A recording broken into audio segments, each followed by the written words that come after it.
Hello, and welcome to In the Pocket. My name's Jonny. And my name's Chris. Did you cut out? Oh, you've gone. You've fucking gone. Oh, no. We need to start again. I said, my name's Jonny, and went over to you, and I took over with the background music. Oh, and then, no. And then it completely cut out. Why did it freeze? I don't know. I don't think we should cut it. I think we should leave it. Yeah, well, if it's all in sync, then that's perfect. I hope so.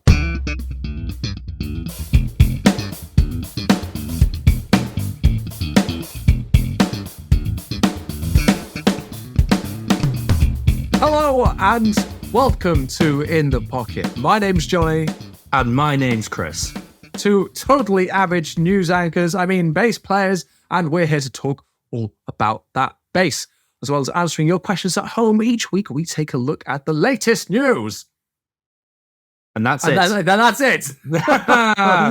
And breakdowns and times all to give you the lowdown on the low end. If you hadn't guessed from our very professional intro and our very professional attire, today is a news special. It's been a good couple of weeks since we've done any news because we've been so guest heavy and, it takes up a lot of time. And we did the Ashdown special last week. So now it's a special omnibus because now we're just doing news in this episode. And Chris, I might say it is jam-packed with news, breaking news this week. So of this will there is no breaking news this week. Everything we are talking about this week is at least 3 weeks old.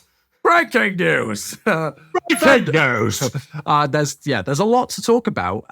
So I'm sure we'll jump straight into it in a minute. I would prefer it on like the BBC if they would just like have a little chat before, how's your week been? Yeah. How's your week been, Jerry? I don't know any. I don't know your thoughts on it, but it is a bit of a downer listening to the news, usually. Should we just do it from now on? Like, pump up the spirits, get people going, always end the news in a really great, nice thing, You're like John Krasinski. That is the thing, apparently. It's deliberate that the news ends on an uplifting story. Have you always noticed that if you watch like the 6 o'clock news, the last thing is like kind of a nan knits a scarf the size of a tree, that kind of thing. It's like, but then everything up to that is kind of like murder, death, murder. Yeah. Sweeping political statements. Yeah. And then, look at this. Nana's knitting shreddies. Oh, yeah. Lovely. Exactly. That's a very British advert reference there. Yeah, if you're not British, that'll mean nothing to you. Straight over your heads. Full moon, half moon, total eclipse. Right, where were we? Chris, how has your bass playing week been? Have you recovered since our long road trip to Ashdown and beyond? Just about. Yeah, it was pretty good. I did have a gig. I've had a gig in the gap. I've had a gig in the gap since the trip and tonight when we've recorded the episode. Also, oh my God, I just realised we are technically in Halloween fancy dress right now. I guess so. It is Halloween. It's Halloween right now. Oh my God. We might get some trick-or-treaters. If we do, I'll take the camera down and we'll go live. Yeah, I will do. I will do too.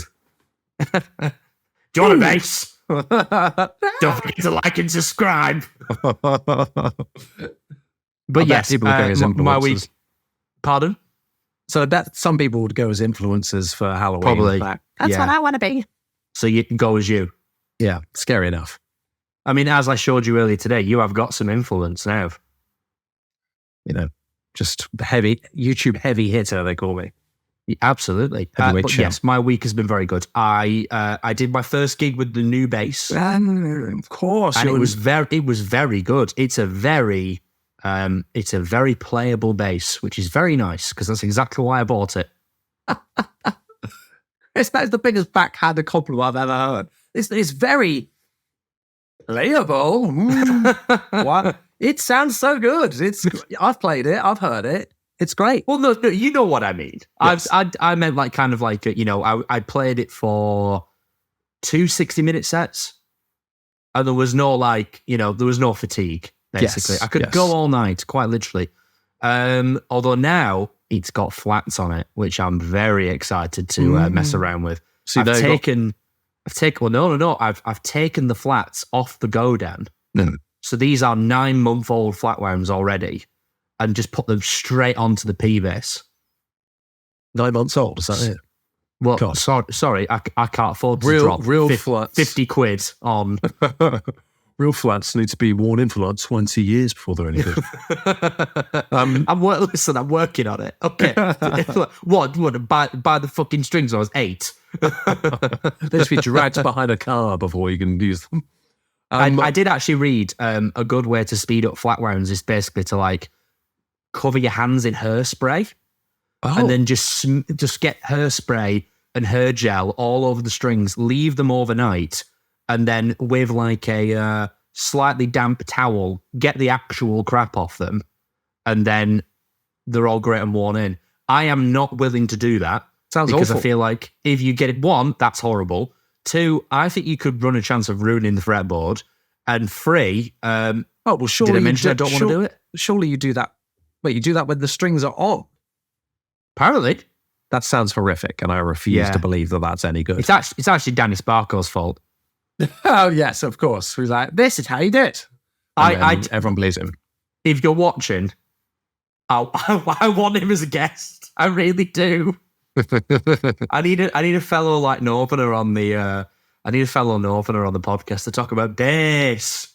Oh no, I can't hear bass. That. I can't hear that. Then we'll get Matt back on to like bring the Southern back in. You know, top 5 times Lemmy fell through a windscreen. Stop it. The listeners can't handle it. Shall we talk about some? I've had some paper. I'd be rustling it. We probably should. I never even asked you about your week. If you don't care, if you don't want to answer, it's fine. Sorry. My week has been good. I've not really done anything. I've done a few videos and stuff. I'll talk about that a bit later, but that's it really. No gigs. Got a gig on this Saturday, which should be good. Anywhere local?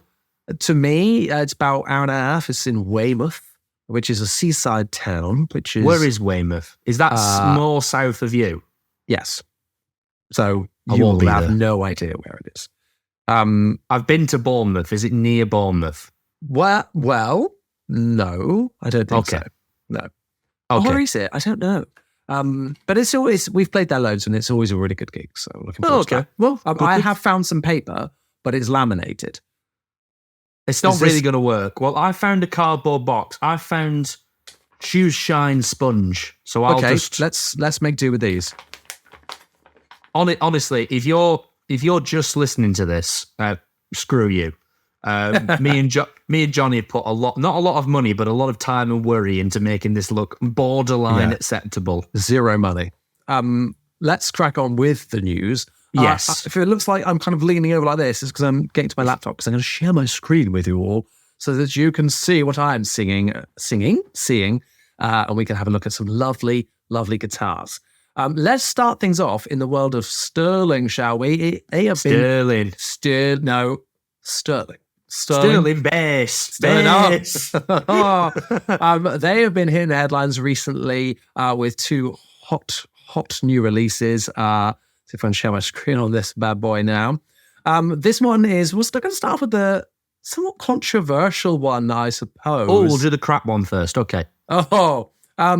Here, can you see my screen, Chris? Can you see it? I'm about to. Hang on. I can see it. You can see cool. it. That's good. This is cool. There we go. So here we have, the Sterling by Music Man, DarkRay. You might remember, it was a couple of years ago probably, they brought out the I'm going to say it was called the DarkRay. 2 years ago, the original one maybe? Less? About that. They've done a new colour recently, but yeah, nice. They brought out the DarkRay. It's essentially the Alpha Omega dark glass distortion pedal built into a Music Man Stingray.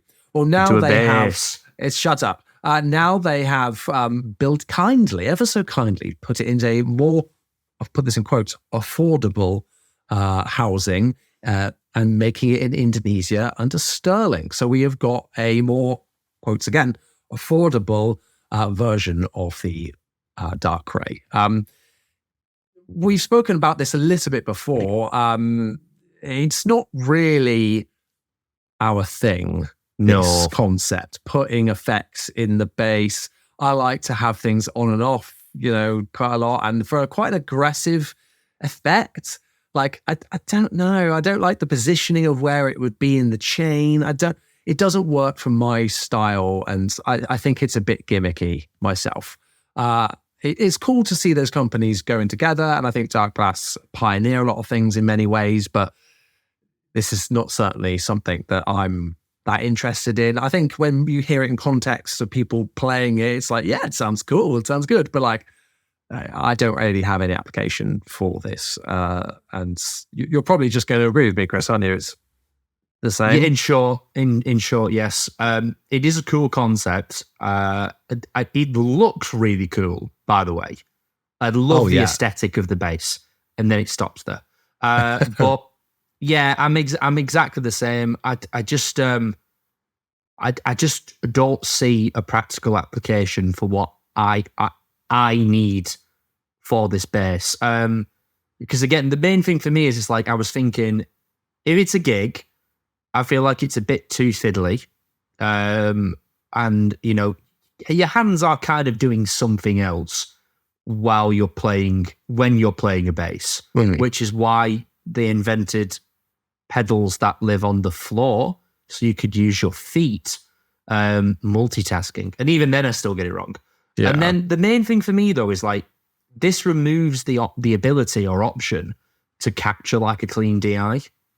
Yeah. You know what they missed a trick with, and they should have done this? Stereo output. Stereo jack, yeah. They should have given the option where, and I bet you can mod it. There will be a way, surely, where a stereo jack would be great, because what you could do then is, if you're recording and you need a DI, more of an emergency than an actual creative decision, because it's always best to capture a DI, whether you're doing guitars or bass, or drums, drum DI. A stereo jack, yeah, exactly.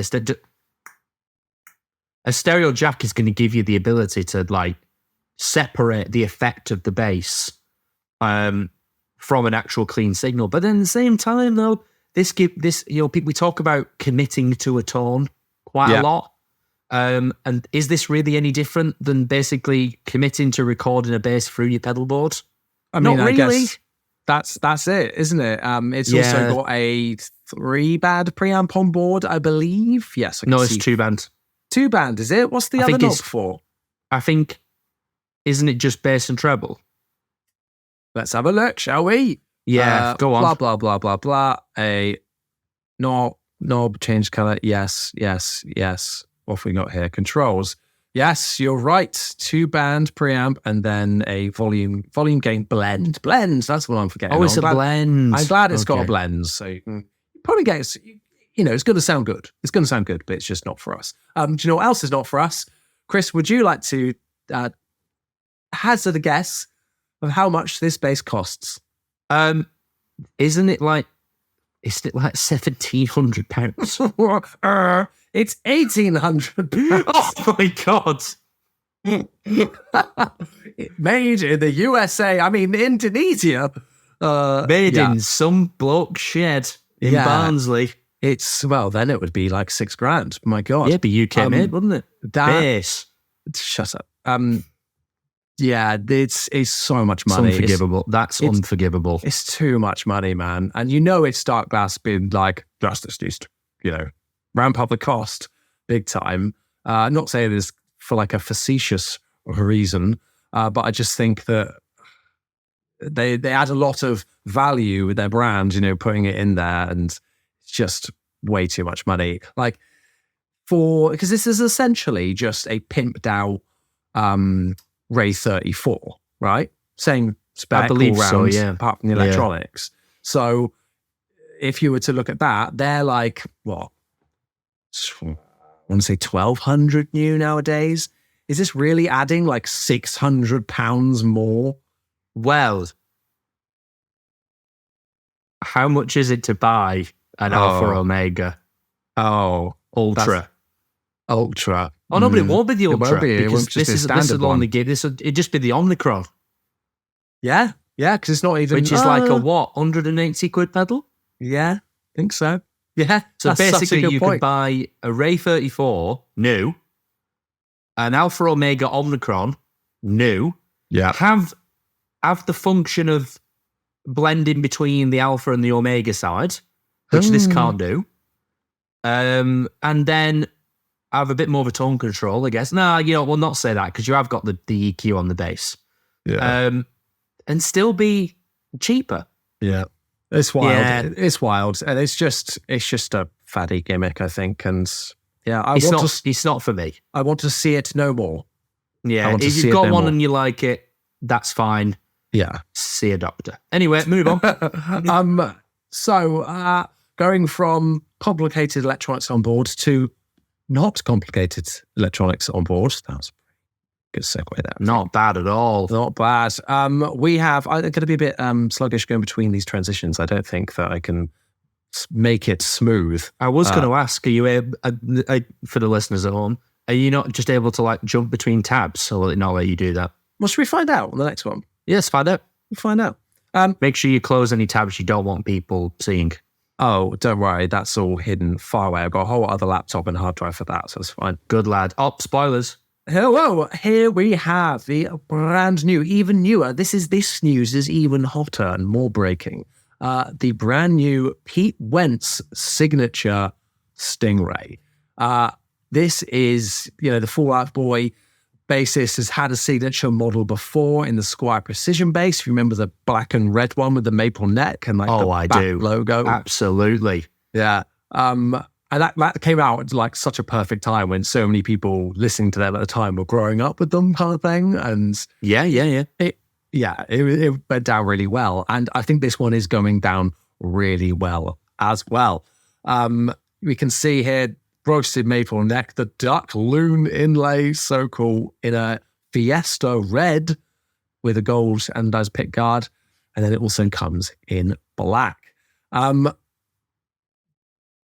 Electronics, let's talk about that. Like, it's passive Stingray, which is really cool, and the first sterling artist bass. Like, these are big things that Sterling are doing here, and I was super excited when I first found out about this. I was like, yes, this is going to be amazing. What you think, man? Big fan of this. I actually can't think of a bad thing to say about this. I do not mind that's passive. I was a bit skeptical at first, but I saw your video on it and thought, well, there's more than enough zing with the tone on full, more than enough. Have you still got it behind you there? I've still got it behind me. Very nice. Go. So I have got the bass we're talking about right here. Wow, look at that, as if it was planned. I've just demoed this, and it's bloody good. Like, it's so good. It's really, really, like you said, a lot of zing for a passive bass. Like, I want to know what it sounds like once the strings have died, but if I'm honest, I think it's still going to sound really mellow but fat and like scoopy. Well, it sounded really good. Nice. It sounded really good when you rolled the tone down to like 50%. The way off, still sounded really good. Yeah. It looks the part. It does that thing that I like with a signature instrument, where you could really not like Fall Out Boy, still own this bass, and it wouldn't be weird. Yes, 100%. Like it's not like he's put Fall Out Boy on the pick guard or wrote his name all over it. It's like it's really well done. It's like the other example of that springs to mind is like the Mark Tremonti PRS guitar, which is like one of the highest selling models ever, and the only reference to him is the truss rod cover that on the headstock. Yeah, and you can unscrew that if you don't like him. Yeah. Nice. It's at the end of the day, if Pete Wentz designs a product that is, you don't have to be a Fall Out Boy super fan to own, it is just going to result with more money in his pocket at the end of the day. And I didn't realize how many people wanted a passive Stingray as well. I would own a passive Stingray. I really, really like the active controls on my Stingray. I've got the free band Ray 34. Yeah. And I'm always messing with the treble and the mid-range, usually rolling one off and then boosting the other, and then the opposite, literally from song to song. Yeah. It's like, I really, really enjoy it. However, I do long sets. Sometimes I forget to unplug my bass. Sets, sorry. Wait. I practice a lot at home. I am always paranoid about batteries dying in basses. Oh, yeah. That's the worst thing about active basses. Like, yeah. even if it's just like a preamp dying and then you've got like lower output, like, And still also, the thought of it. why is there no low battery warning on active bass? Yeah. Why have I not got a little LED in the back of the bass that lights up when it says you're running low now? You've really only probably got like a couple of hours left in it. Why is that not a thing? I think there should be a sound that comes out of the bass when you play it and it's on low battery. Like you're playing the notes, but it goes, like if you did like a bowl, it would go low battery. Like it would do it in tune. Low battery. Yeah, I think you should do it in tune with what you're playing. Low battery. Lower. As if you've got it in like drop G, low. I was going to say battery. the Dingwall one just sounds like. There should be seriously, I really do think there should be a small LED that lives somewhere on the bass that lights up to say, like, you are running low now. Yeah. But then again, maybe that would drain the battery. But then at the same time, it's a 9-volt battery. It's a 9-volt battery. That's not a little battery. No. Come on. I definitely think that there is a gap for things like that, like little tweaks, you know. Maybe that's what the DarkRay is. People don't realise the red light isn't the distortion. It's going, your battery's really low. Your battery's really low. That's why it's all like fuzzy. Yeah. All the preamps just contacts. Brr, brr, brr, dang, dang. Brr, brr, brr. Makes it sound like the world's ending. Back to the Pete Wentz. Yes. Let's, in contrast to the DarkRay, talk about price. Yes. Because they released a very expensive bass and then a not so expensive bass. Chris, how much do you think this bass is? I did look and I forgot. Isn't it about £700? Less than $650. It hasn't got a UK. It's about the same now. Yeah. Yeah, it's probably going to be around the same. So 700, you're probably about right. It is Not more bad at all. expensive than what like the original Squire was, but that is still a really, really good price for a signature, awesome looking roasted maple neck Stingray with like essentially specced like a Ray 34, but without the gubbins, you know, and really, really good. I'm really impressed. I don't really have a bad word to say about it either. So yeah, chuffed. Bloody absolutely. chuffed. And we didn't talk about it, but both colours are really nice. Yes. I think I actually like the red more than... Oh, I do have a criticism. Go on. Am I right in saying that pick guard is a little bit of a plasticky gold colour? Yes. I said that in my review as well, that I wish it was kind of muted a little bit. A bit like that Schecter. Kind of. Yeah, like the Schecter that I had. It's too like, it's too amber. It has grown on me a lot, on this bass in particular. But when it's in certain lights, it really gets you. Right. There was one. Oh, yes. The other thing I'm going to say about the price on this, I have to say props to Pete Wentz for wanting to keep that price low. Like with the Squire, his thought has always been like, I want people to go, I want it to be accessible to fans and younger players to inspire them to go and pick it up. And that's what an artist model was about.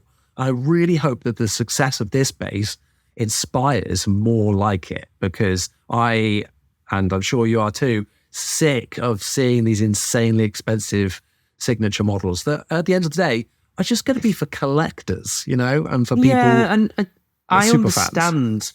like, there is a place for an expensive signature model, but I feel like that shouldn't be the norm. Like, I believe Matt Hafey from Trivium has a Gibson custom shop signature model now. Yeah. But that's like all the way up there in terms of price.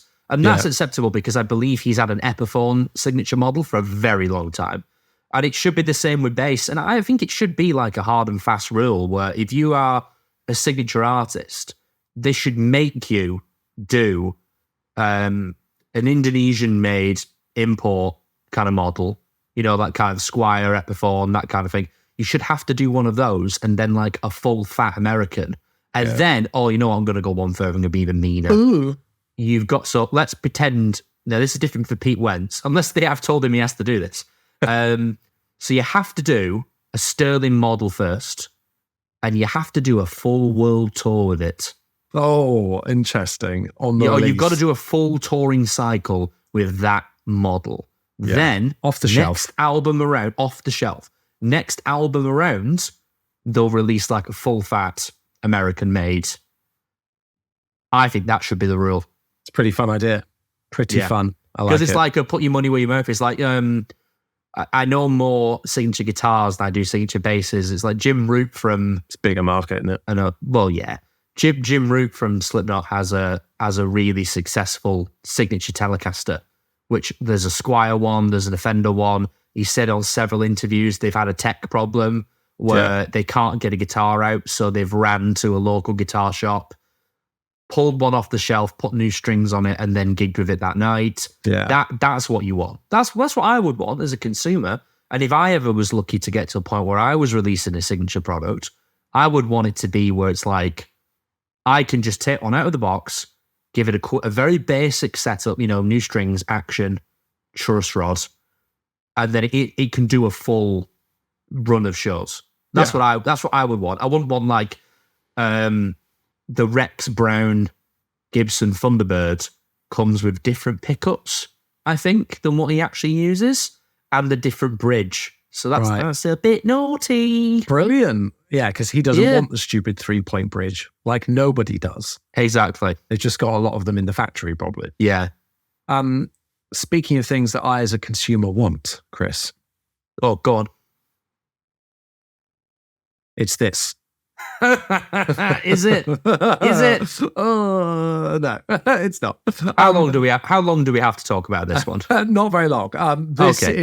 We've got some new releases from Harley Benton. They were one of the kind of show-stopping stalls at the Guitar Summit. That's how long ago we're talking in terms of news.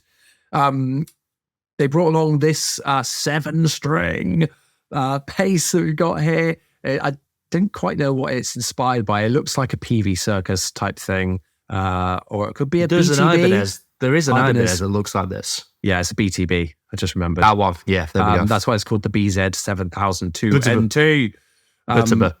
The Butterber.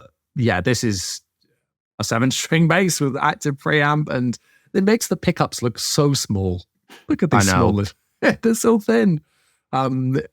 Beautiful wood, it must be said. Like, that is very true. Can't astonishing. Can't argue with that. Do you know what it is tuned to? Oh, I assume it is going to be B to C. So it's just an additional. Oh wait, no, it's just because that's it's a 7. It's a 7. Yes, you're right. Do we go one higher? Do we go a C up to an F? There's people shouting at us right now, but it's an F. Surely it must be an F. It's not going to go like even lower because it stays up in fourth. So it's B, E, A, D, G, C, F. Yeah. Well, does it say the string gauge? Is that 7 or is that 6? Am I miscounting? Strings, No, that is 7. Yeah. Look, the stock strings are 130 gauge, so that is 100% going to be a B. It's not going to be any lower than that. Well, 130. So yes, we've solved it. We've nailed it. And what's the highest string? A 17. 7. That says no. Well, that says 17. Oh, actually, no, it might be right. 17. Yeah, because 45. Yeah, could be. I don't know. I don't know my 6-string and 7-string gauges. Not even right. Someone is screaming at us right now. Yes, 100%. But if 7 strings isn't your thing, then they've also got a 4-string version, which looks tiny in comparison. They've got a ukulele. Yeah, look at the neck on that. It looks so small. I think this suits a 5-string. It's a bit of a shame they don't have it in a 5-string, I think, because I think that's what it kind of suits. But I know that they're going after another product and want to go after that. Prices, it's Harley Benton. These are going to be pretty darn cheap. I'm going to check the price of the 7-string. 7-string is $525. Not bad. No, not bad at all. And the price of the 4-string is $398. So not bad at all, to be honest. For an active bass. Yeah. It's not, and you know what? I think the 7 is ridiculous. It's not for me at all. But that 4 looks all right. It looks okay. Yeah. The horn is a bit long for me, which is not something I find myself saying too often. Oi, oi. No, it's not for me. Like I said, a 5-string I can maybe stretch to because it's a bit wider, looks a bit more to scale maybe with it, but who knows. Speaking of things that aren't to scale, the next one is a short scale. Chris, you have now played one more short scale in your life. I have. Are you converted? No. Maybe you'll be converted by this. It was good though. If I could buy, I've said this so many times now, if I could have bought 3 basses from Bass Bros, yes, that would have been the 3rd one. And the Mikey Way jazz bass? Number 2. Yes, nice. Number 4 would have been the... Flea bass. Not even close. That was the worst one. Which is funny because everyone told me I should have bought that one. I'm like, everyone was loving it. Played horribly. It was not good. I didn't like it at all. No, the Nate Mendel. Thought the Nate Mendel was fantastic. I just already own a bass with quarter pounders, and I already own a black and red bass. Yeah, it's kind of redundant a little bit. Yeah, I think you made the right decision. But nonetheless, short scale, very cool. I will get one eventually. Yes, maybe it will be this one because now Guild have announced the limited Starfire Bass 2. Stop it. In black. The only news here is that this one is in black. They've done it in other colors before. You can't see it in this picture, but it's actually got like a cream binding on it, which looks, look, you can see it there. Bit of a cheap looking picture, but like the others look amazing. Oh, it does look good. It's exactly the kind of look I would want. If only the back of the neck and the sides and the back were like a mahogany color, like not black. That's my dream. Am I correct in saying that you were the biggest fan of your Guild Starfire? So have I got that wrong? No, you're correct. So the Guild I thought was good. I just didn't fall in love with it, to be honest. I really liked the one that I played at the Birmingham guitar show I went to, and I wish I'd bought that one. But I waited on it and I bought the same one, but flats on it. Maybe they didn't suit it so well, but I just didn't gel with it in the end. Okay. It's fair enough. I was like, this isn't really giving me anything that I don't have because I already, it wasn't for me. However, I would love one of these because it's got these, the bisonic, wide open humbuckers, and I think those pickups are awesome. They're really, really cool sounding. However, I was a bit disappointed with this. I'm going to hide the price. They probably just read it. I already knew. Because I actually for the first time did research. Oh, wow. Well, when I saw this, I also love that the pickups are called the BS1. BS1. They're just full of BS. I definitely feel like this let me down a little bit because I was like, it's Guild Starfire.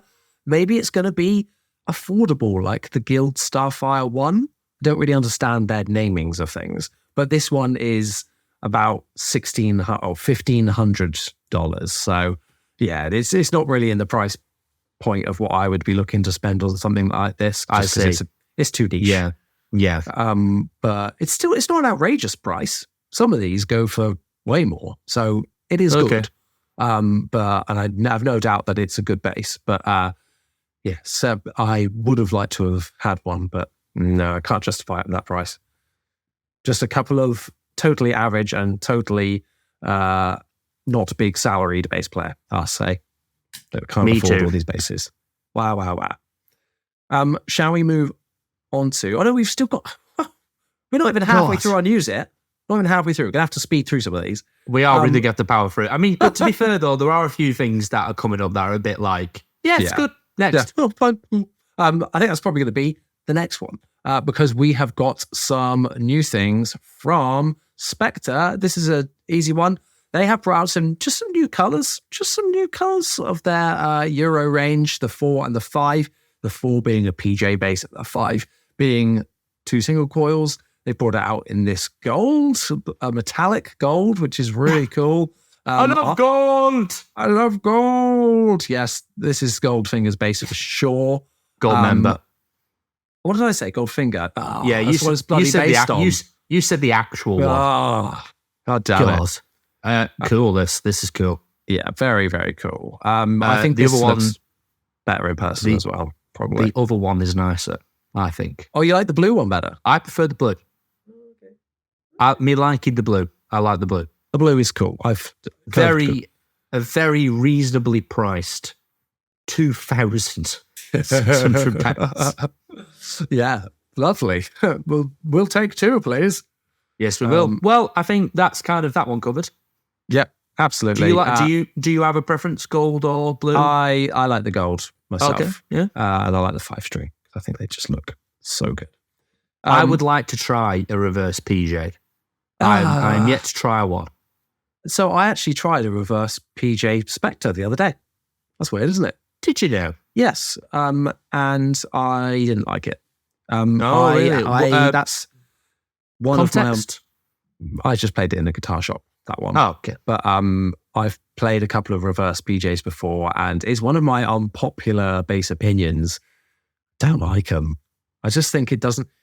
I'm predominantly playing on the E and the A, so I want those to sound as you should be, really. Yeah, well, how dare you? I might as well have a 2-string bass. I don't know. I don't like this. I just don't prefer it, Chris, okay? You don't need to justify myself. I just don't like it. Fair enough. But what I do like is this. This is a new Fender Special Run Gretch Electromatic Junior Jet 2. They brought out some new colors of the short scale bass last year, I think, and like shell pink and a couple of other bursts. And now they've one-upped it again by bringing it out in a special run. It's not the G22220. It's now the G2229B. Wow. So it's in someone's been talking to Ibanez about the product names. Oh, for God's sake. So now we can see it's got this ocean turquoise, I think it's a cream pickup outside. Yeah. This taut pick guard block inlays and this mahogany neck. I love this. I think this is really cool. You have played one of these, ? I have played a Gretsch short scale. I think it's this. It is. They don't do any others. How do you know and I don't? Because I have seen a picture of you or video of you playing it. And then is that what it was then? It was black. Yes. Yeah, it's my friend Jack's. I really liked it. And I'm assuming if this isn't good as that, it's cool. But that's all really... I think I would rather just have it in black, though, personally. But... Fair enough. It's a nice colour. It is a nice colour. This is the one for me. I love this neck. Like, the others have got maple, and like, that headstock, it's so nice. Like, it's just back that of the neck look good different. as well. Yeah, 100%. Like, the others got maple. This one's a bit fancier. It's a bit more expensive, but not actually that much more expensive. It's only like, 40, 60 quid more expensive. So I think that's really, really good for a limited edition one that they do. I said Fender special run because Gretsch are owned by Fender. Interesting that they're calling it that. Oh, because it's an FSR. FSR, yeah. Fender special run. So I assume that they won't have this forever, but there we go. Yeah, cool. Big fan. Really like this. Next up, let's talk about strings, baby. Right, here we go. Oh, gosh, go away. So, Dunlop have brought out some new strings. If you didn't know, this is the most exciting news, but thought we'd cover it because someone out there would be interested. These are the new dual dynamic hybrid nickel bass strings. So these are essentially what they're saying are the mix between nickel strings and stainless steel. So stainless steel classically gives you a bit more bite and mid-range, and nickel are a bit more, not subdued, but like a bit more low end, and they focus on that realm of it. So these are set to bring you the best of both with this layered twin alloy bass strings. These are great. I love the idea behind that and like hybrid nickel strings. I don't think that's anything new. I think some other companies have done things like this before. Are the hybrid strings from Ernie Ball this same thing? I think it's an Ernie Ball thing. Or at least Ernie Ball have done this before. Yes. Good to have some different competitors in the market. Yeah, very true. I don't think they come in that many sizes, though. There's a 4-string and a 5-string version, but just 105s to 45s, which it will be the most people covered. There's that's 45 to 125. 125, Ooh, yeah. Interesting, okay. Oh, yeah, I would have liked a 130 or one. Yeah, I mean, I'd like a 135 personally. Yeah, I very rarely get along with a normal 5-string. Might be bad technique on my end. It might be the fact that I've got a ding wall so I can just punch the living crap out of the low B and it's fine because they've just given me a good 5 extra inches. Wink, wink. Yeah, absolutely. Well, like, we can't all have a ding wall though, Chris, can we? I think it would be cool to have some better ones, or some better ones, some slightly thicker ones for more people, because this is only going to fit some players. Like a 45 to 110, a 45 to 1, at least a 45 to 130. Yeah, a lot of bass players like a 100 as well. Yeah. I dabble my toe. I said I dabble my dibble in a 100 from time to time. I dibble my toe. That's what I do. Jonny Dibble, they call me. I expect if they do well, they'll bring out more sizes for sure. But yeah, cool. I've actually got some of these on my FGN at the minute because they sent me some to check out. And I thought that is a very bright bass. Yes. Very bright bass. Yeah. Well, and there's thanks to these new Dunlop String Lab dual dynamic strings. And yeah, they're really good. I think they are good. So yes, props to you, Dunlop. You've done it good. Until Dunlop send me some, I will continue saying very nice things about Diodario strings, who have never sent me any either. But apart from where? Hang on. No, I only have Diodario strings. I've just realised. Wow, exclusive. Yeah, well, I? Yeah. Sure, I don't. I've only ever used them on guitar. I've only ever used them on bass. In the pocket, sponsored by. We should start. Not the first person to do this. We should start lying and pretending that we're like sponsored by various bass companies. Yes. I think we should start doing that. Who should we start with? It should be a brand that we have just like never spoken about on the podcast. No, it needs to be. It should be Dark Glass. In the Pocket, sponsored by Hartkey. Oh God, no! I like Hartkey, man. Nothing wrong with Hartkey. Nothing wrong with Hartkey. Sponsored by. We never talk about Laney. Yeah, don't mind Laney. Cool. Yeah. You had a Laney Digbeth. I did. It was good fun. Yeah. Should we also talk about another amp company that is good fun? Oh, yeah. Let's. That is Ashdown, our friendly folk over Ashdown. Well, hey, sponsored by Ashdown. No, we're not. Sponsored by Ashdown. Kind of is. If you looked at our Instagram, it looks like it. It's just content. Mine and your Instagram right now is literally that bit in Wayne's World where they do the joke about sponsorships. It's just everywhere. Yeah. Like, we're just covered in it. Smothered. Absolutely. The drip. So I'm going to start things off with the CTM 15. This is they kind of relaunched this amp. It is a 15-watt, tiny little tube amp that is meant to be one that you use at home. Like you might think, 15 watts, that's not much, but for tube amp, it's pretty good. And it is loud. We have heard this at volume at Ashdown. It loud, okay? It loud, noun. Yeah. Loud. Exactly. We've got simple controls, just gain, bass, middle, treble, and a volume. Classic VU meter on there. It is tiny, this thing. It does weigh quite a lot. But for a valve amp for studio sessions, 600 quid. It's pretty good actually for a I full really valve don't amp. think you can beat this. It's it was really good, Yeah. good. It was my like out of the amps that we tried there that day, it was definitely up there as one of my favorites. Like there It was was another my one. second favorite thing we tried there. It is mine as well. The other thing they have can't talk coming about. out, no, I think they've spoken about it, but we shan't on their behalf. No. I'm sure it will be another news thing coming soon. But yes, this is a very good app. Thoroughly enjoyed. Shall we? We've got quite a few Ashdown things here. Let's move on to the next one. Another thing we tried, and one that you're a big fan of. Here we have the Ashdown Triple Shot. This is not a new product. It is just in a new look and feel to kind of match the rest of the range. It was looking a bit.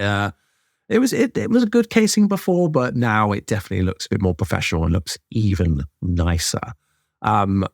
This is an awesome pedal. Chris, do you want to explain what this pedal does essentially? I'll give it a go.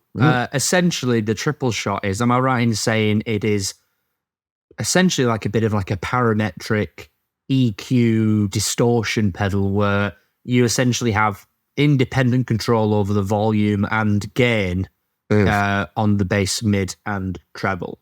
It's not a new concept. You know, obviously the certain company that we talk about very often have a very popular pedal that does this. But this is, I would say, slightly different in terms of it's a lot more simple to operate because you have really got, this is the bass, how loud do you want it? This is the middle, how loud do you want it? This is the treble, how loud do you want it? And then you've got the actual gain part of it. But this is a cool pedal. I enjoyed this. The sound we got on that little demo we did with my Dingwall was like that kind of, we kind of for a laugh did the Dingwall thing, didn't we? And kind of put loads of drive on and made it really scooped and, you know, kept the low end relatively clean but super overdriven on the higher end. And it was a really good pedal. I really enjoyed it. If anything, you can go too far with it, I think, because there was more than enough gain. I actually thought we should turn it down a little bit, but it was really good tonight.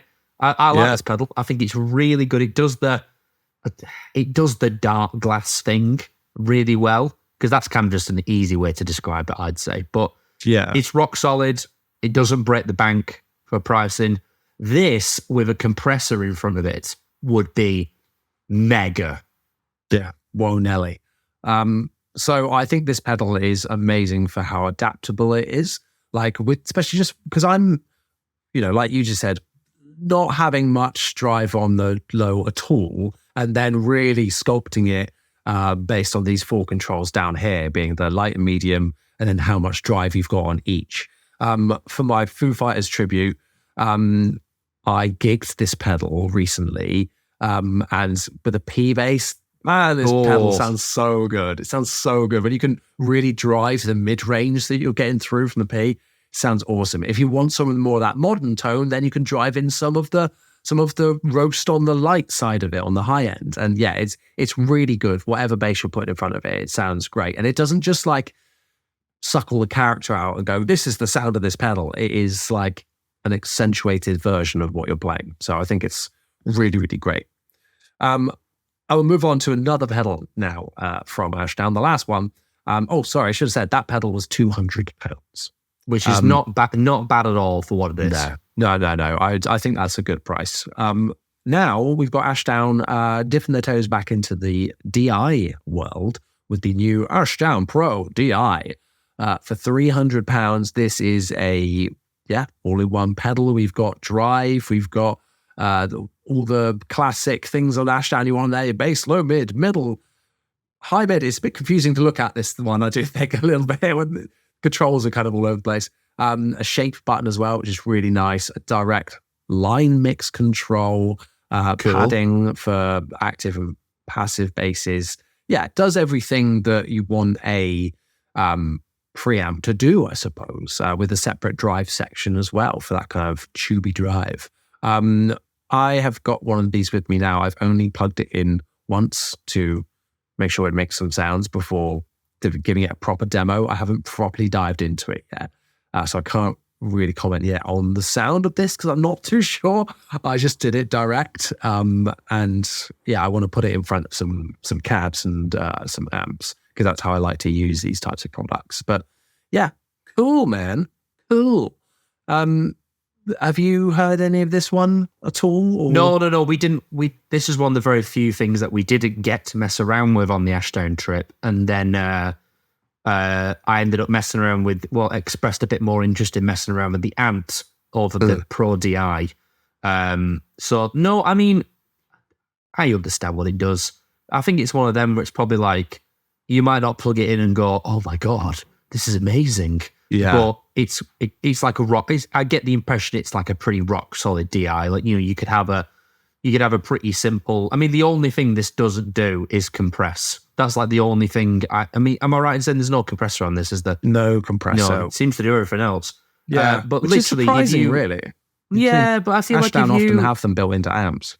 Yeah, maybe they just chose not to on this for this example. But I feel like as a very small pedal board with like a tuner, a compressor, and then that. Really, I mean, I easily do a working gig with just that pedal. Absolutely. Yeah. It is £300, which I think is quite a lot of money. I think that's on the higher end for a but then again, how much is everything else in this space? So that you're thinking the MXR DI? Yeah, well, that's like 180 quid. Right, okay. SansAmp? They're about 220, I think. So this kind of price range, you're looking at the Origin Effects bass rigs, the new Ampeg one, although they're maybe a little bit over that. They might be like are they more than that? Are they closer to like the 400 range? And I'm pretty sure that Ampeg one's like 500 quid, isn't it? Oh, maybe you're right. I thought it was because I thought the Ampeg one was kind of in the same price as those big dark glass ones, like the Adam and the Photon. So the Ampeg one is £380. So yeah, so it is more than this. Yeah. But that has cab sims as well. Yes, and that's the thing. And a compressor. Yes, that's the thing. I think that it's shiny. I think this looks great and it sounds good. But I would like cab sim, for instance, or the ability to have that and turn it on and off, because I think for a DI, if I'm going to be straight DIing, I kind of want that option now. Yeah, cool. I don't know, I just got back a recording that I did really recently. It's the thing I sent you, Johnny. And this is where I find out if you listen to it or not. Yes. Okay, there we go. Great. But the tone on that is, I'm very happy with it. And that was a DI. Sorry, is this you playing the video? The video. Yes, I have watched that. Yes, of me dancing around like a raving lunatic. For best audio. Yeah, so I'm back and forth. No cab sim on that. That's the SVT in the quad cortex with no cab sim. Really? Straight into the desk. Wow. I think that playing style affects that quite a lot, because like if you're playing like pick and it's like the stuff that I do. With drive and stuff, yeah, you need a cab sim. Yeah, like for me, the stuff that I do, like, it just never sounds good. Yeah, but however, clean wedding tone, whatever. This is more than fine. Yeah.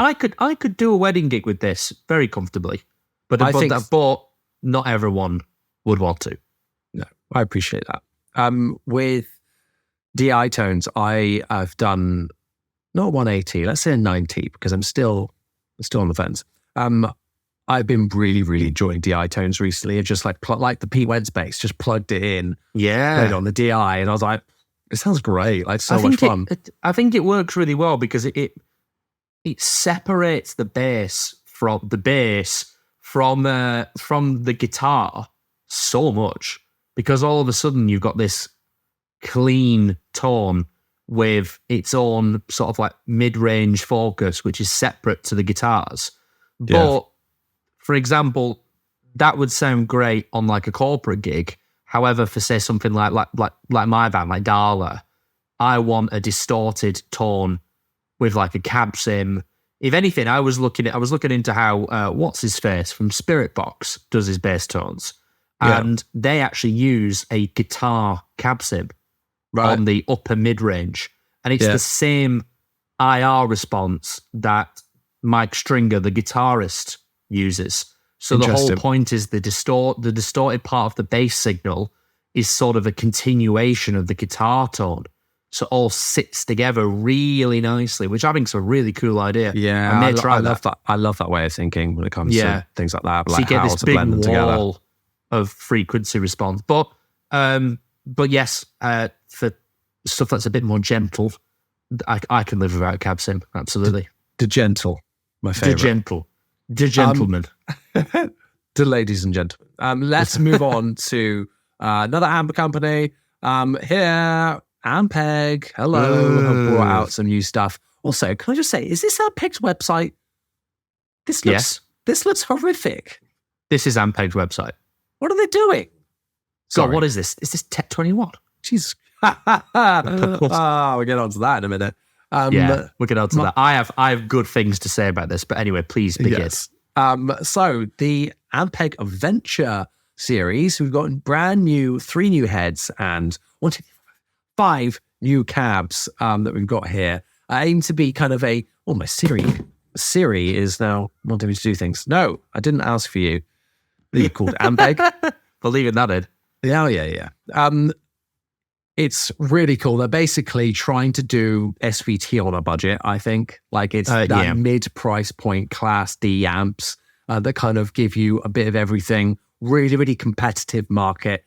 Ampeg, very Class D, anywhere from 5 to 1,000 watts. Yeah, big competitive market. Yeah, now. Everyone and pretty much everyone's got a big player in the game now. Exactly. So they really needed to make some moves with. Oh look, there's one of those Guild basses in the background. That's cool. Oh wow, that's great. Yeah. So cool. Let's go through our lineup here. We have got a 1200 watt version, 700 watt version, and a 300 watt version of the same head. I believe they're quite similar in terms of spec. I think they're exactly the same. They're just volume, just different wattage. Very, very cool. We've got foot switchable overdrive with these, the classic ultra high and ultra low, as well as a 3-band preamp. Yeah, it's like a Class D SVT. There we go. Yeah, compression as well. Yes, all built in. Yeah. Very, very cool. I think, if I remember correctly, there's a cab sim as well. Oh, is there? I think there is. Just double check, because I looked into this earlier today, or is it the style of overdrive? I think there's something where it swaps between like SVT style and B15 styles. It's what it says here, the overdrive circuit with those two voices. I mean, so let's be honest, you'd put that on the SVT because it's the SVT. Yeah. Absolutely. You go, oh, this sounds good. And then you change it over to the other one. You're like, oh no, this sounds good. Yeah. Wait, hang on. You're telling me if I click this switch, it immediately sounds like every good bass tone ever. Yes, because that's what they all used. Yeah. Onto the cabs. Very clean looking, by the way. We've got this 410 classic, a 212, Ampeg 212, very good. 210, which looks weird. It looks like it's just been knocked over. Oh yeah. Oh, that's nothing like my 210. My Ampeg 210. Yeah, I guess you could have it up right with the logo the other way around, but that's how I'd have a 210. I prefer mine because it's like tall and narrow. Yeah, but wink, but I would say you are going to get more low end from that cab than mine because you've got both speakers on the floor. Interesting. I might try that at my gig. I might put the amp on its side and see what it does. And then get another one and stack that on top. Yeah, then bring my 410 and complete. Yes. I've got my 410 and my 610 like next to me. I don't think I've got enough power to power them. You have a 610? No, I have 410 and a 210. So a 610. Sorry. Yes. Sorry. Just strap them together. Done. No, I don't have a 610. I would not be allowed a 610. I'm trying to downsize. If anything, I'm that guy who's always going, do we need an amp? Do we have to bring it? Do we have to? Oh, my back. Oh, really? One more trip to the car? Really? Do I look like a drummer? Wish you were. It wouldn't be on this podcast. I wish I was. Sorry. We've got a 115 cab, cool. Classic, and then a 112 as well, which is interesting. That's cute. So cute. So yeah, classic range of cabs and some, more modern ones with the 212 as well, which is very popular now. Yeah, cool. Question. Yes. Do we have price? Aha, ha, ha, ha, ha, ha. Well, I thought you would ask that, Chris. And so I've not looked it up. So should we find out? Yes, because looking at like the higher end one, that 1200 watt one, if it's too expensive, it's going to blow itself out of the market. I'm going to blow myself the most expensive out of the market. How much is? So the Dark Glass AO 900 is about 1,200 quid. Okay. No. So I have the price. Okay. How much do you think the 1,200 watt version is? £1,500. From guitar right now is £1,000. Not bad at all. I think that's really good. So that's really good. A lot of the time, and this, honestly, if inflation has affected a lot of things, but I feel like bass amps kind of have stayed weirdly similar. I think it's because they know we don't have any money. They're like, we can't afford to put the price up because they will not buy it. But also, I think it depends on everyone else, because I believe, like, I can, the only Class D amp I own or have owned is an AO 900. Yeah. And I think the 12 or 14. I think the 1200. And that does everything this does. So very, very roughly in Class D world, this isn't the case, but I always base it on £1 per watt. And so I think that's a good price. That's not bad. Yeah, that doesn't work for a Class A or a valve amp, but it works for Class D. £15 for that Ashdown. Brilliant. Oh my God. An Ampeg SVT for £100? So like the 700 watt version is £789. So nearly okay. And then the 300 watt version is $450. So not quite, but it's that kind of realm of thinking. You can definitely get things for around that price range. Yeah. So price wise, I don't think these are too bad.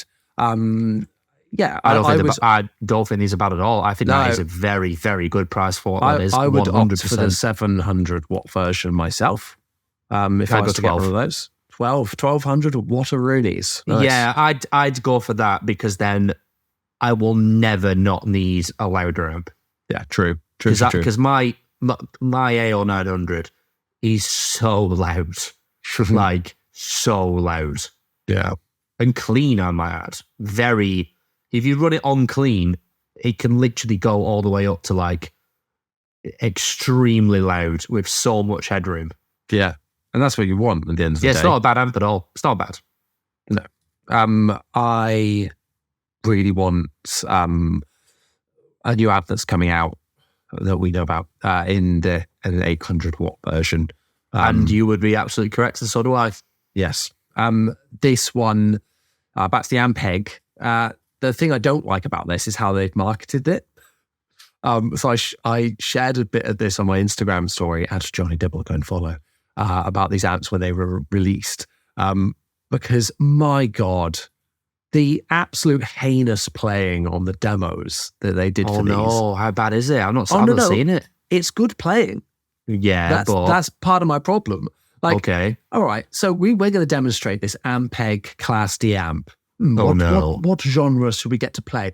I know. Let's get a fusion jazz tapping bass on a fan-fretted dingwall. Like, it was, I'm not joking, it was pretty much that.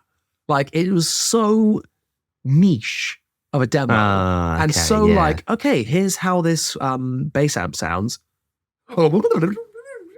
And just like tapping or like ridiculous sound demos. Well, you know what? Well, you know why that's being done, don't you? It's because that gets views.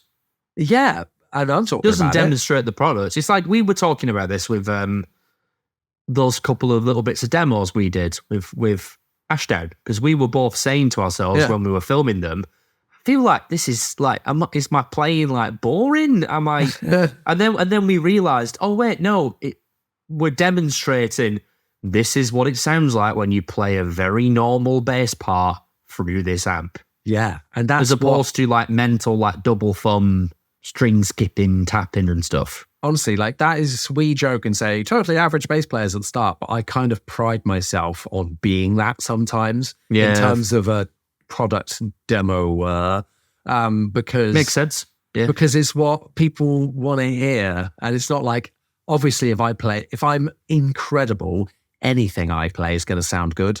Like let's hear what it sounds like. That's actually going to be useful. I don't know. I'm thinking as a consumer.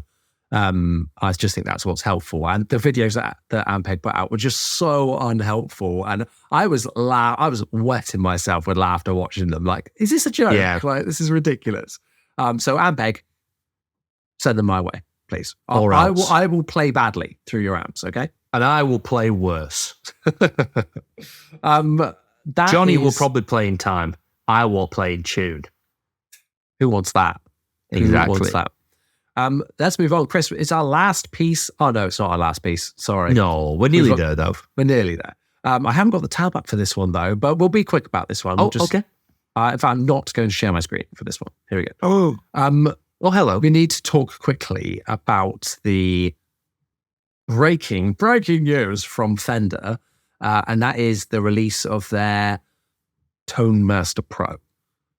So they took the internet by storm by announcing, just like dropping it on the internet, that they have done a profiler, profiler, that word? Modeler. Modeling unit, profiler. But it doesn't do profiles though. No. So it's a modeler. That's the word I was looking for. So stepping on the toes of, the Line 6 Helix and in similar realms to that, although not profiling, of like Kemper and Cortex. It's very much that one all-in-one on the floor type unit. It's that genre of piece of equipment. Yes. And I was super excited about this. I was like, look, oh my God, yes, they've done it. They've brought one out. It looks super clean, super easy to use. Amazing. No bass. No bass. Nothing. No bass. I'm so offended by this. Big thumbs down from Danny Sparko. No, he'd love it. He'd be like, let's hear it on bass. And then just cycle through. Just top 5 bass presets. Cycling through. No. And if anyone thinks this is a mockery of him, by the way, it's not, because I really like his videos, and it's nice to have a fellow Northerner talk about bass. Well, why don't you guys go and start your own podcast, okay? What mine do? In Pocket, where we talk about bass. Talk about bass and alt mines and how Maggie Thatcher ruined everything. Gravy. Macra. Sorry, Danny. We'll have you on. We'd gladly have you on. Yeah, absolutely. Let's talk about this pile of garbage. There's not much to say, really, is there? It costs more than Quad Cortex, I think. Yeah, and it's just not as good. And everyone I know who's tried both has gone. Now, the Quad Cortex gets ragged on a fair bit online. But that's not. But it gets ragged on because there are a lot of features that they said was going to come out at launch and didn't. Yeah, and it's only really now so well over 2 years later, they've just brought out the editor, the desktop editor for the unit. I can't believe that. I know. But the desktop editor is a very different desktop editor compared to like the Kemper's desktop editor. It's lot better. The Kemper one's awful. Terrible to use.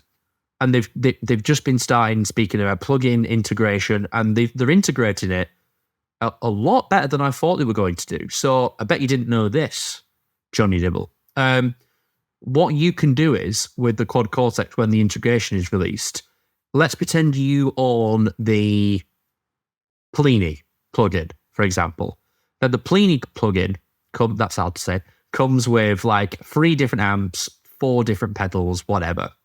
If you own the plugin, you can drop an individual pedal from the plugin into the chain on the Quad Cortex. So it's not what I thought it was going to be, where you can just boot up the plugin and use the plugin and that's it on the unit. You can take individual components from the actual full plugin and just drop them into any part of your signal. So I've got like the B7K, the Dark Glass Ultra plugin already. So my understanding is I can just lift the Vintage Ultra from that and drop it in front of an amp inside the quad cortex. That's cool. That's cool. But anyway, that's not what we're talking about. This Fender thing does not interest me at all. There isn't even a Fender Bassman in it. And that's one of the most iconic guitar amps of all time. And it's not in there. Chronic. They must be doing an update or down the line another version. No, there will be. And also, I know people who know people. And whoa. Yes, that's it. Thank you. And I hear some of the testing for the new Toadmaster was someone brought a quad cortex into the office and they basically went, what's good about this? Let's nick it. Nobody sue me because it's a rumor. I'm not saying that's true. I don't even doubt that for a second. You know, it's literally a case of I heard from a friend of a friend that unit was a 10 out of 10. I mean, that is just market research the other day, isn't it? Like, I guess when you think about it, competitors, what can we do that is our own spin on this? You know, essentially, that's what most things are. So that doesn't surprise me. Boo. Essentially, boo. Let's end on a light note, shall we? Yes. I've got to learn how to share my screen again now. This is a disaster. This is a good one, though. Chris, this is a good one. Don't let me do this, okay? Okay. I'm going to give... Let you do what? Sharing screen duties. I think this needs to be you. Oh. Here we go. Good things. Chris, you're a big fan of Frank Bello, aren't you?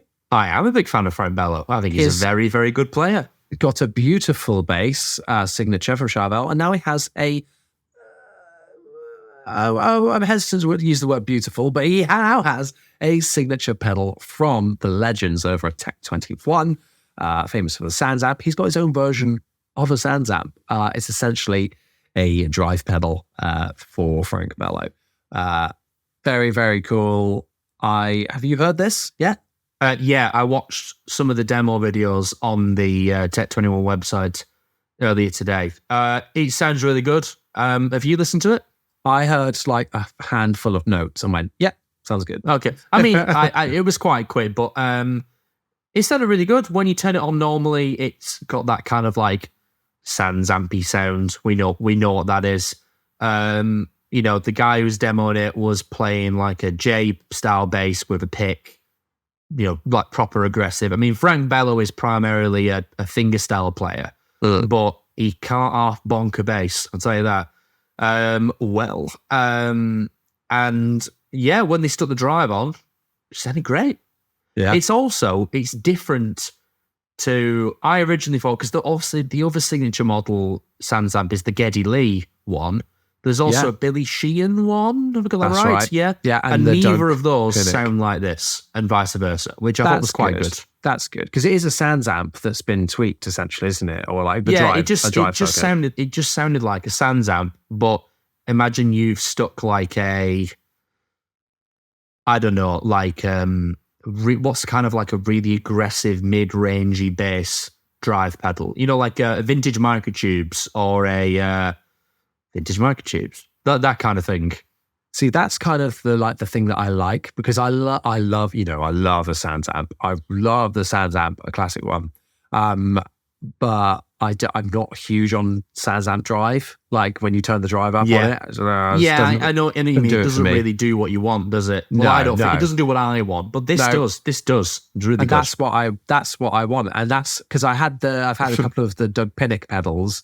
The first time I had it, I was like, this drive sounds really cool, but I wish it was kind of when it was clean, it was the Sans amp.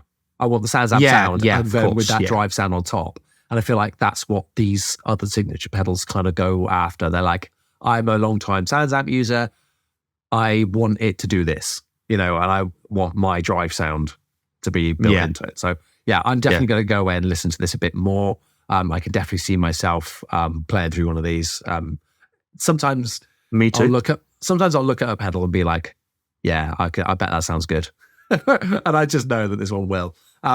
Although it's not the prettiest of pedals, I don't think. It's okay. Yeah, I mean, I don't dislike it. No, I don't love it, but I don't look at it and go, ooh. I think Tech 21 have a bit of a branding problem. You think? Where like, come on, like what is this? Who's done this? So it's, what is this? Come on. I do graphic design and some web design in my job. and so some things piss me off. And that's pissed me off. But here we go. Tech 21, I love you nonetheless. I think you're fantastic. I love what you do. So I would love to try one. So yeah, that would be very, very cool indeed. But, Chris, we've been going for well over an hour now. Can you believe? Not bad. Not as long as I thought this would take, really, to be honest with you. Well, I was like, half-hour episode. So easy. Bang, bang, bang, bang, bang, done. But, well, no, but we had a lot of news. Like, I was, in my head, I was thinking this is going to be like a 2-hour episode. Oh, wow. Okay, yeah, well, we've done I was very mentally well. prepared for this. I take it back. We've done so well. I had to take my jacket off. It got so hot of all this hot and spicy, fresh news. So that brings us to the end. Let us know in the comment down below or on our individual Instagrams what you think is your favorite bit of news out of this. Love to hear your thoughts on all the stuff we've spoken about today and what you're most excited about in the future. If you at home want to get involved in any future episodes, ask us questions, or just keep up to date with the latest things, all the latest things in the pocket, then please go ahead and follow us on Instagram at In The Pocket Pod. That's where we're kind of most active at the moment, if not here on YouTube. If you're not watching on YouTube, what are you doing? It's much more enjoyable. You should come and see our faces. They're not too ugly. We swear.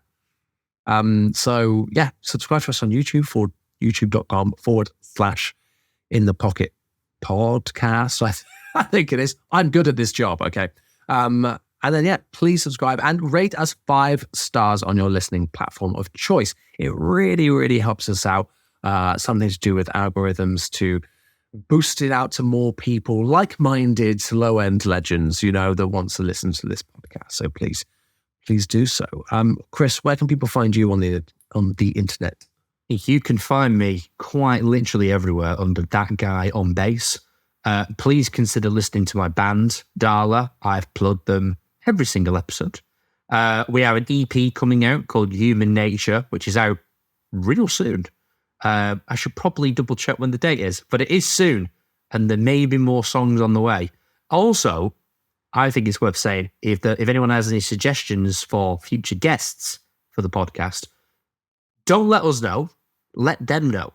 Reach out to those people that you like speaking to. Tag us in the comments on the posts. Get in touch. Reach out to them and say, "Hey, do you want to come? You should go on this podcast that I like." Don't message us because they don't talk to us. We wish they did, but they don't. We're trying. Yeah, that is fantastic ideas all round. I think we want to get more and more really cool people on here to we really do cool conversations. We're sick of each other. We're sick of each other. Absolutely. We have run out of things to say. We need a third person in this relationship, honestly. The sex is really stale. I mean, yeah. We'll leave it there, shall we? You can follow me on YouTube and Instagram / and at Jonny Dibble. So please go and do that. Bi-weekly, weekly-based content that you can find on there. Lovely, lovely, lovely. Once again, everyone, thank you so much for listening. We'll see you next time. Bye.